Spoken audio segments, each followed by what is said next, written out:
ঋষি কাপুর ছিলেন বলিউডের একজন কিংবদন্তি অভিনেতা, যিনি কাপুর পরিবারের অংশ হিসেবে ভারতীয় চলচ্চিত্রে বিশেষ অবদান রেখেছেন।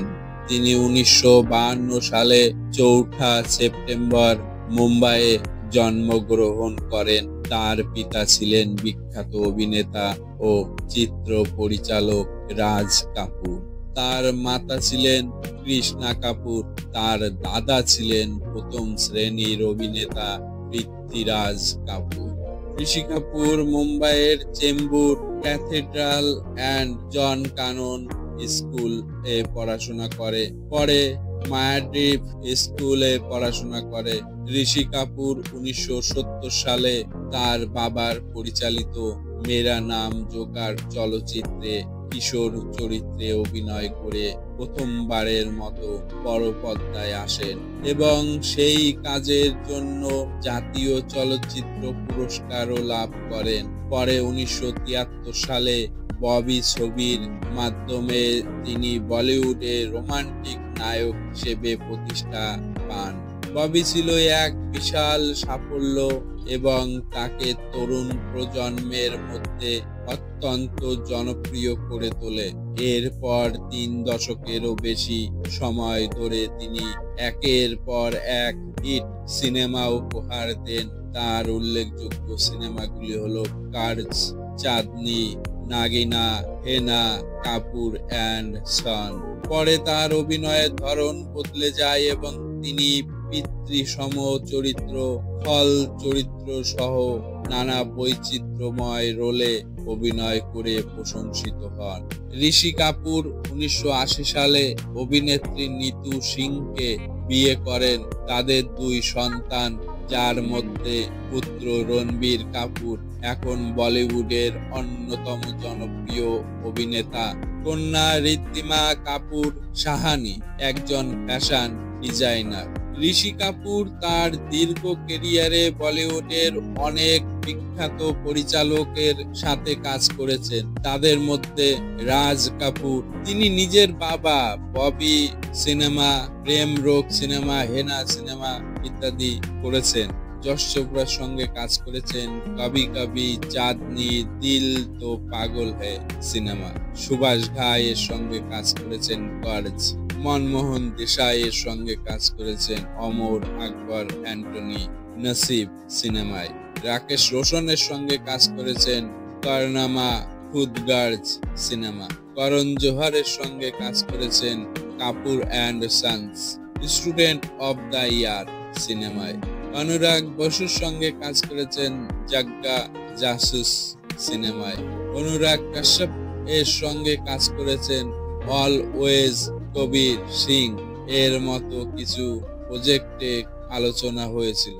নিখিল আদভানির সঙ্গে কাজ করেছেন দিল্লি 6, পাতিয়ালা হাউস এর মতো প্রজেক্টের যুক্ত ছিলেন। তার ক্যারিয়ারে তিনি পুরনো বলিউডের বড় বড় পরিচালকদের সঙ্গে যেমন কাজ করেছেন, তেমনি আধুনিক যুগে তরুণ পরিচালকদের সাথেও কাজ করেছেন এবং প্রতিবারই নিজেকে নতুন করে উপস্থাপিত করেছেন। ঋষি কাপুরের ক্যারিয়ার ছিল 50 বছরেরও বেশি দীর্ঘ। তার এই সময়ে তিনি বলিউডের প্রায় সব বড় অভিনেতা ও অভিনেত্রীর সঙ্গে অভিনয় করেছেন।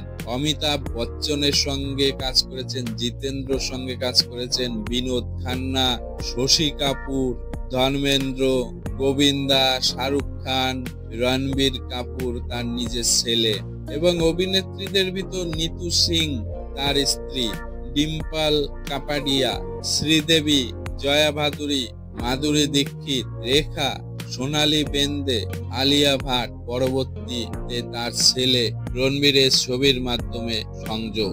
ঋষি কাপুর নিজে বলতেন তিনি সব প্রজন্মের সঙ্গে কাজ করতে পেরেছেন, যেটা তার জন্য ছিল গর্বের ব্যাপার। ঋষি কাপুরের ক্যারিয়ারের অনেক বিখ্যাত সিনেমা আছে। তার কিছু জনপ্রিয় ও স্মরণীয় চলচ্চিত্রগুলির মধ্যে কিছু হলো ববি, 1973 সালে এটি রিলিজ হয়। এটি ছিল ঋষি কাপুরের প্রথম প্রধান চরিত্রের সিনেমা। দারুণ হিট হয়েছিল ও তাকে রাতারাতি তারকা বানিয়ে দিয়ে। কার্জ 1980 সালে এটি রিলিজ হয়। এক রোমাঞ্চকর পুনর্জন্মের গল্প। এর গান ওম শান্তি ওম আজও সুপারহিট। চাঁদনি 1989 সালে এটি রিলিজ হয়। শ্রীদেবীর সাথে রোমান্টিক গল্প। যশ চোপড়ার পরিচালনায় ছিল মনোমুগ্ধকর ছবি। অমর আকবর অ্যান্টনি 1977 সালে অমিতাভ বচ্চন, বিনোদ খান্নার সঙ্গে এক iconic multi starrer film. Nagina 1986 সালে শ্রীদেবীর সঙ্গে সুপার ন্যাচারাল থ্রিলার ফিল্ম। প্রেম রোগ 1982 সালে এটি রিলিজ হয়। সামাজিক ইস্যু নিয়ে নির্মিত রাজ কাপুরের পরিচালিত সিনেমা, যেখানে ঋষি একটি বিধবা পুনর্বিবাহের পক্ষে আওয়াজ তোলেন। সাগর 1985 সালে ডিম্পল কাপাডিয়া ও কমল হাসানের সঙ্গে ত্রিকোণ প্রেমের গল্পে কাজ করেছেন তিনি। দামিনী 1993 সালের ফিল্ম, একটি শক্তিশালী সামাজিক সিনেমা যেখানে তিনি মীনা মুখ্য চরিত্রকে সমর্থন করে। কাপুর অ্যান্ড সন 1916 সালে আধুনিক প্রজন্মের সঙ্গে কাজ করে তিনি আবারও প্রমাণ করেন যে তার অভিনয় টাইমলেস। দারুণ প্রশংসিত হয়েছিল তার ঠাকুরদার চরিত্র। 102 নট আউট 2018 সাল অমিতাভ বচ্চনের সঙ্গে অসাধারণ এক বাবা ছেলের সম্পর্কের গল্প। এছাড়া কাবি কাবি নসিব, হেনা, অগ্নিপথ, যেখানে তিনি খলনায়কের চরিত্রে অভিনয় করেন। ঋষি কাপুরের চলচ্চিত্র জীবন এতটাই সমৃদ্ধ ছিল যে তিনি প্রায় প্রতিটি ধারার রোমান্টিক, ট্র্যাজেডি, কমেডি, ভিলেন চরিত্রে নিজেকে প্রমাণ করেছেন। ঋষি কাপুর তার অভিনয় জীবনে অনেক পুরস্কার ও সম্মাননা পেয়েছেন। জাতীয় চলচ্চিত্র পুরস্কার মেরা নাম জোকার 1970 সালে এই ছবিতে কিশোর চরিত্রে অভিনয়ের জন্য পান। বিশেষ শিশু অভিনেতা পুরস্কার। ফিল্ম ফেয়ার পুরস্কার ববি ছবির জন্য শ্রেষ্ঠ অভিনেতা পুরস্কার পান। Film fair life time achievement award 2008 সালে তার চরিত্র জীবনের অসামান্য অবদানের জন্য পান। ফিল্ম ফেয়ার সেরা সহ অভিনেতা পুরস্কার পান কাপুর অ্যান্ড সন্স 2016 সালে ছবির জন্য। Filmfare critics award Damini 1993-তে অসাধারণ পারফরম্যান্সের জন্য বিশেষ স্বীকৃতি। জি সিনে অ্যাওয়ার্ড সেরা পার্শ্ব অভিনেতা কাপুর অ্যান্ড সন্স এর জন্য পান। আইফা পুরস্কার সেরা পার্শ্ব অভিনেতা পুরস্কার কাপুর অ্যান্ড সন্স ছবির জন্য আইফা পুরস্কার পান।